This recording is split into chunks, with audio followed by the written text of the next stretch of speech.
guys, welcome back to The Bright Side. Macy here, The Bright Side Girl, and today we are going to be talking about my favorite books of 2023. So these are going to be my top 10 favorite books of 2023. Important to note that this is a very personal favorite list. This is not going to be books that only came out in 2023. It's going to be based on books that I read in 2023. Overall, I had a really good reading year. I will have a reading stats kind of breakdown video coming out very soon, as well as my book themed award show, and then a ton of videos coming out in January to like kick us off, get us motivated and excited for 2024. But for now, we're gonna focus on 2023 and talk about some of my very favorite things that I read. I found some absolute gems. I had such a good time, so we're gonna dive right in. First up is honorable mentions. There is one like book series that I wanted to put in here that is not in the top 10, but that I was really glad that I finished and kind of left a little bit of a lasting impression, and that is the Nevernight trilogy. I reread Nevernight and then I finally finished God's Grave and Dark Dawn. This is an adult dark high fantasy book by Jay Kristoff. It's very adult, it's very dark. We've even got some spicy, smutty scenes in here, which is not usually my favorite, but this world is so well fleshed out and the characters are so enticing and morally gray and lovable. So I don't want to give away too much, but we're following Mia. She's basically going to school to be an assassin. She has kind of like a familiar cat that can like talk, and we're not really sure like the background on the cat in the beginning, and a lot of bad things have happened to her family and she's kind of seeking revenge. This is a very like loose version of the book. There's some really good romantic scenes in here, but the whole world building and the twists and turns and all of that is just really well done. The narrator for this one, which I can't remember his name right now, is absolutely phenomenal. So good. I just really enjoyed this series overall, and the final book had one of the best endings that I have read in a while. Like, I binge read the end of the last book and it just kind of like sat with my heart. It didn't quite make my top 10, but it's definitely one that has like a special place in my heart. These books aren't exactly going to be in order from like least favorite to favorite. I will be talking about like my most favorite more towards the end. I just didn't like rank them all in a specific order. Okay, next up we have The Grace of Wild Things by Heather Fawcett. This one kind of surprised me. I read this one for Retoldathon, which is my retelling themed readathon, and this is a kind of lightly spooky middle grade retelling of Anne of Green Gables, and it just completely stole my heart. It was just so adorable and charming. Our main character basically is this like cute little 12-13-year-old girl, and she goes and like lives with this cranky old witch in like a cottage in the woods, and the witch is like obnoxious and doesn't like her, and she's just so like jolly and emotional and just all over the place like how Anne is, and you're getting like some spooky vibes. I believe there's like ghosts in here and witchiness, and it's just the cutest little middle grade. Again, had one of the best endings that I have read. It was just like so sweet and heartwarming. I wouldn't say it was scary at all. Definitely has like those fall kind of atmospheric cottagey vibes. So it was almost like a Hansel and Gretel meets Anne of Green Gables.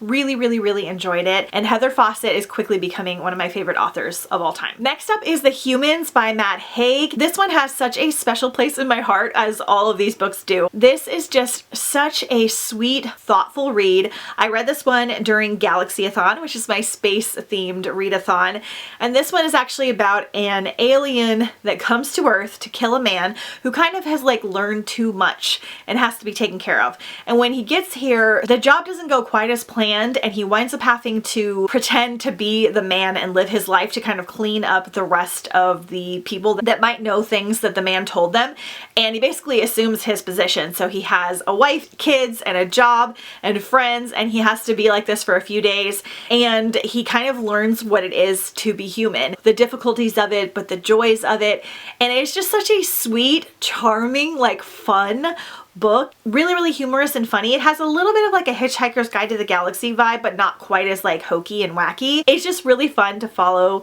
this little alien as he's learning to become human, and he is just like learning to have feelings and emotions, and it's kind of like a love letter to the world and kind of seeing things through a different lens, and it's just really well written and really well done. Really excited to read more from Matt Haig because I loved this so much. It was just so like sweet and just left you filled with hope. So it definitely deserves to be on this list. Next we have This Vicious Grace by Emily Thied. I do own this book, but it is put away so I can't grab it right now. This is a YA fantasy book that I so enjoyed. I actually thought this was going to be closer to the top of the list, like top 2 or 3, but I read so many good things that it kind of got bumped down a little bit. I haven't read the second book yet, which I plan on doing in January or February, and I'm going to reread this one. So in this one, we are following our main character. I believe she is a Fenestra, and she's kind of charged in protecting this island. We kind of have like an Italian type vibe going on in a fantasy world. One day someone attempts to assassinate her, and she has to take on like this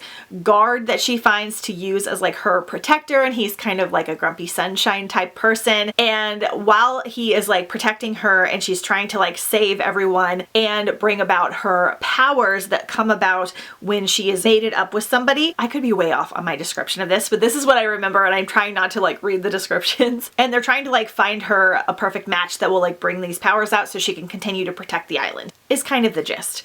And it is just really fun. We have a very sweet little romance in here. It's a clean romance and it's just really cute and cozy, but there's also like a solid plot happening with the world and the characters. I really liked the ending. I was really surprised how much I enjoyed this one. I think again I read this one for Hikeathon, which is my like fitness nature themed readathon. It had like an elemental magic element to it, which was one of the reading challenges. So this was one of the choices, and it was almost my favorite book of the readathon. So definitely recommend. Then we have House of Root and Ruin by Erin A. Craig. So this is the sequel to House of Salt and Sorrow, although it is a pretty much separate plot. You could almost read this without reading the first book, but the first book gives you some backgrounds on the world and a few things that happen, but we're following a different character in here. So the first book is a 12 Dancing Princess retelling, and we have 12 sisters and they have lost their mother, and we've got kind of like a spooky vibe going. We're in like this seaside town, and the sisters start dying off one by one, and one of the sisters has to figure out kind of why this is happening. So we have a little bit of a mystery. We've got some fantasy elements in here. It's definitely spooky.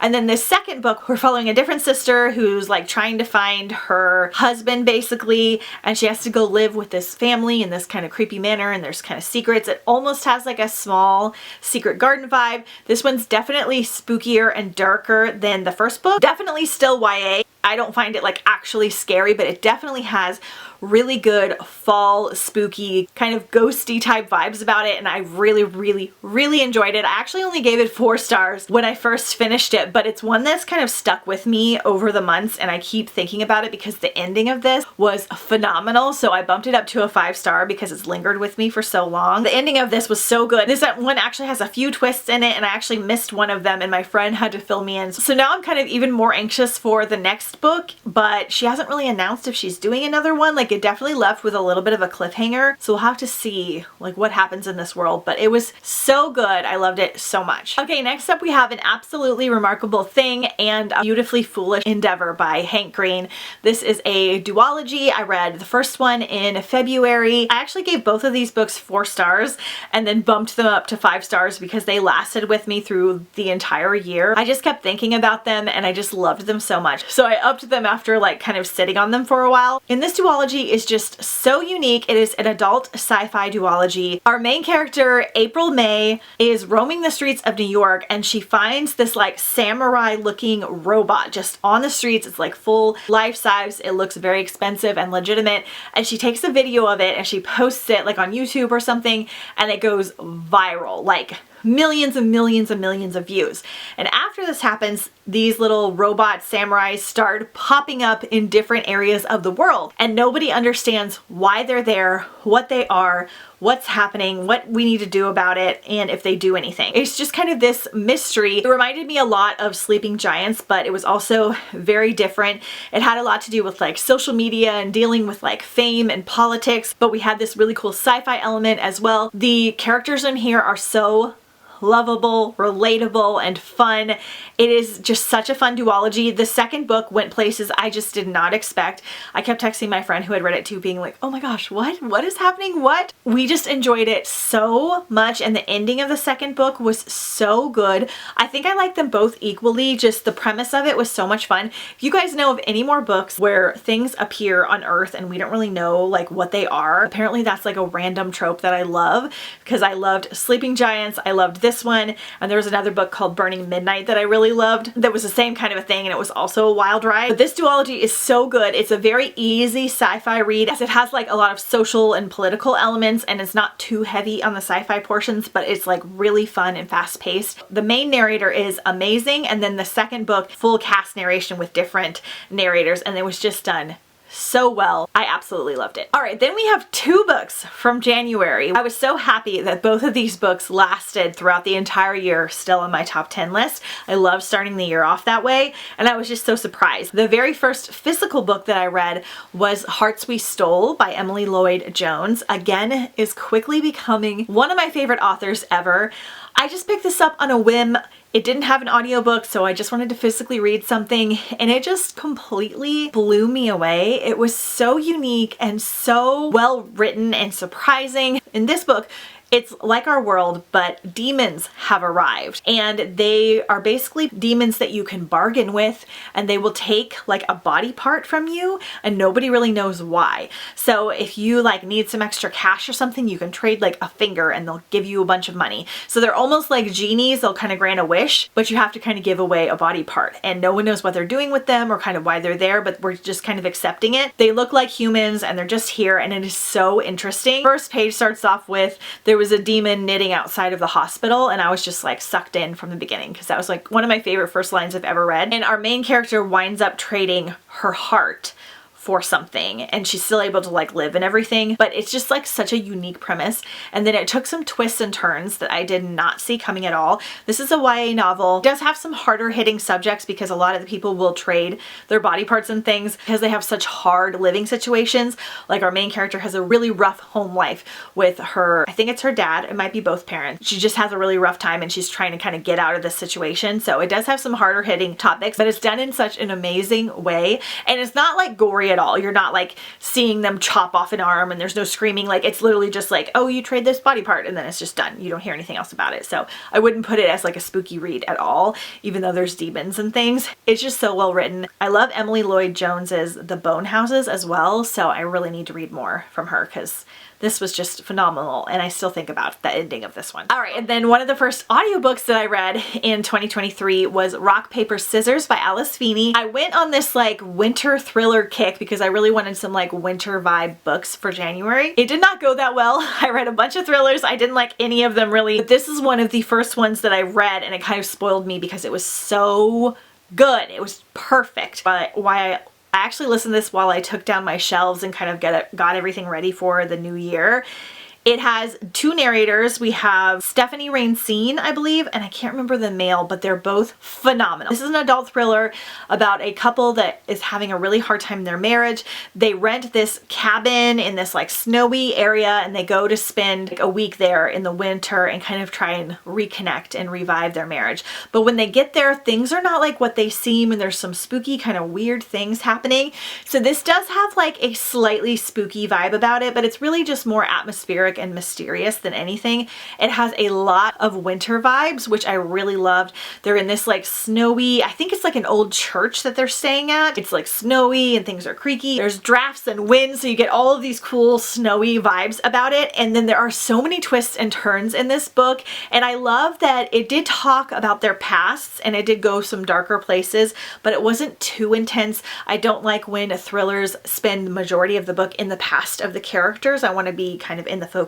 We did bounce back and forth a little bit. I feel like it was just written so well, and there were so many twists and turns. It left my like jaw on the floor. I'm new to thrillers, so kind of keep that in mind, but I've read quite a few since then, and nothing has really stuck with me the way that this one has. I just loved it so much. It was so well done. It was my favorite book of the year for like 6 months. Like I was just completely obsessed with it. So much so that I read all of Alice Feeney's books except for her newest one. And unfortunately, I did not like any of them except for Daisy Darker. I really liked Daisy Darker and had a totally different vibe than this. Her other ones did that kind of too dark of the past, and they got a little too graphic about certain things, and they were kind of messed up in a way that I don't like. But this one, I loved it so much, so definitely had to be on here. I feel like this year is very well rounded with YA and adult and then one middle grade. Usually I feel like the entire list is YA, but I actually read quite a few adult books that I really enjoyed this year, so that's always very fun. All right, so of course, Foxglove made the list. I am just so so in love with this series. So this is the second book in the Belladonna series, and it's going to be a trilogy, I believe. This is like a spooky YA. It also has kind of secret garden, but like with ghosty vibes. The Belladonna was my favorite book of last year. This one didn't quite make my favorite of the year, but it definitely is in like the top 5. Keep in mind, I'm at the point where I like this series so much that I almost don't care what she does with it, because I just love the world and the characters and the atmosphere, and the narrator for the audiobook is so good that I'm just along for the ride. I'm not critiquing, I'm not expecting anything. I just like being in the world. That happens to me very rarely. So a lot of people didn't like this one as much as Belladonna, but I loved it still because I just like the world so much. So in Belladonna, we are following Signa. She's had all of these brushes with death. Her parents died, and she's kind of felt like death's presence around her, and then her aunt died, and she's kind of always had this weird relationship with death, and she kind of wants nothing to do with him, and she kind of sends him around her, and yet she never dies, and she can even like eat belladonna berries and not get poisoned. And she has a lot of skills for knowing certain things and dealing with poisons and things. When her aunt dies, she basically goes to live with her like long distance relatives. I think they're like her second cousins in this manor, and get to know them. They are grieving as well because their mother just died, and it was said to be an illness, but Signa kind of suspects that it might be something more nefarious. So there's like a mystery involved. There are like tea parties. There is a really good romance.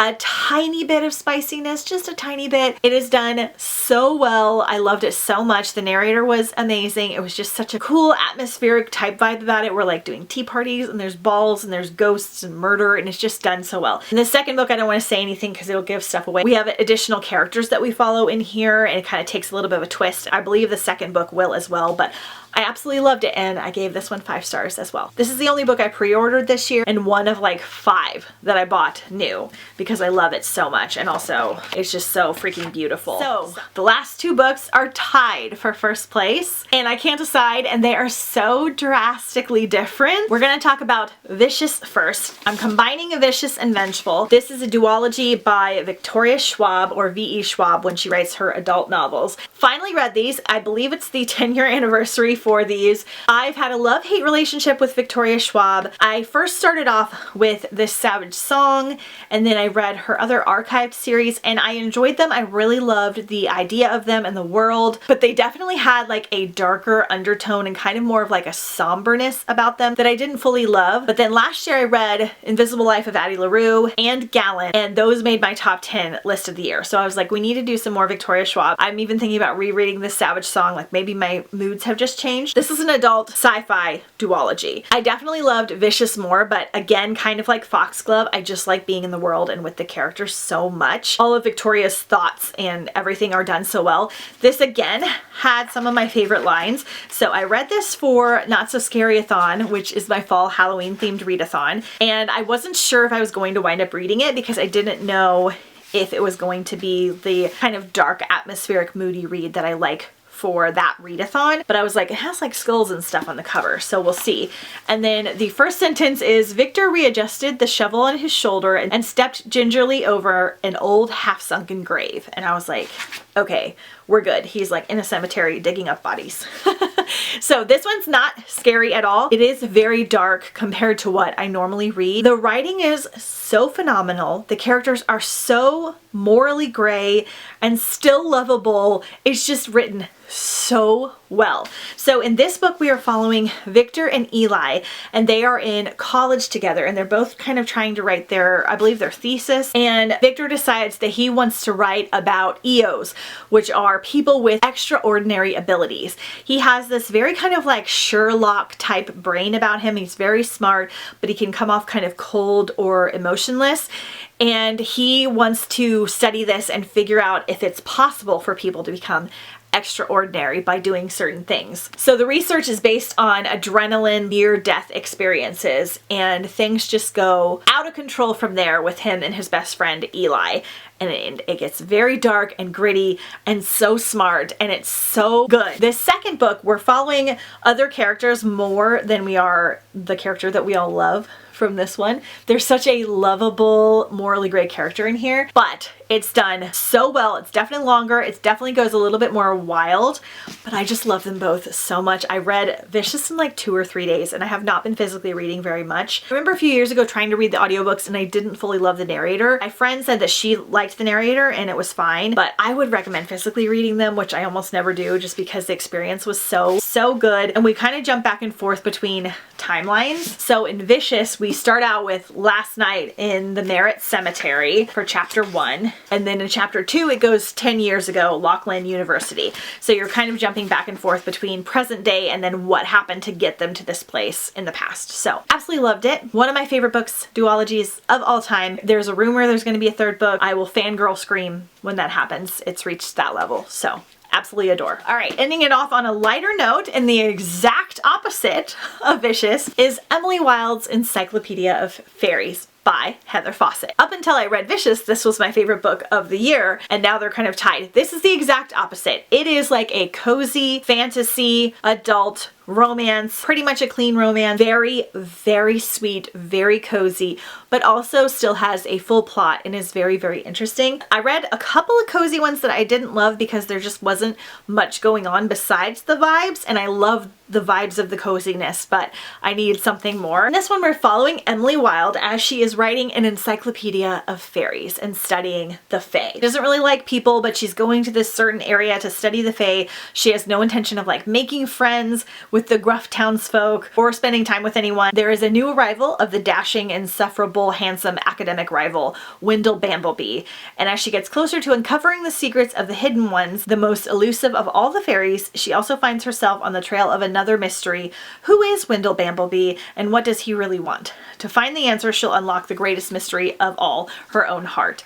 So it is just so good. It has a journal entry style. So like 20th of October in 1909. We've got like a Victorian vibe about it, which is one of my favorite things ever. It has a little bit of like a pretentious vibe about it in the writing style. It's almost got like a Jane Austen, just old school writing about it, but I personally love that. The romance in here is great. The love interest is one of my favorites of all time now. And in last month's Fairy Loot, they even sent some overlays for the book. And these are just like sheer pages that you lay over your book. It's really good for photos and things. It has the best like wintry vibes about it, like cozy cuteness. I love these like so much. And yes, there's an adorable dog. Oh my gosh. This one is best read for the winter. I read it in the spring because it had like a Fae element, but it has more winter vibes than anything else. It's just really cozy and fun, but you're learning about the fairies. You're falling in love the same time that Emily is, and it's just really well done. There's some wild situations that she gets into. The narrator for this is phenomenal. I actually laughed out loud several times and had like a huge grin on my face while reading this. I'm gonna reread it because the 2nd book comes out in January. I loved it so much, and I cannot encourage you to read it enough. It was great. It was particularly good on audiobook. I'm so happy I got to this, and I need to read more from Heather because I have a couple of her other books, and now that 2 made this list this year, I need to read her other ones like ASAP. Okay, you guys, so that is it for my top 10 favorite books of the year. Please let me know your top 10 favorite books down below in the comments, or if any of these are going to make your TBR for 2024. Stay tuned for so much fun content coming your way.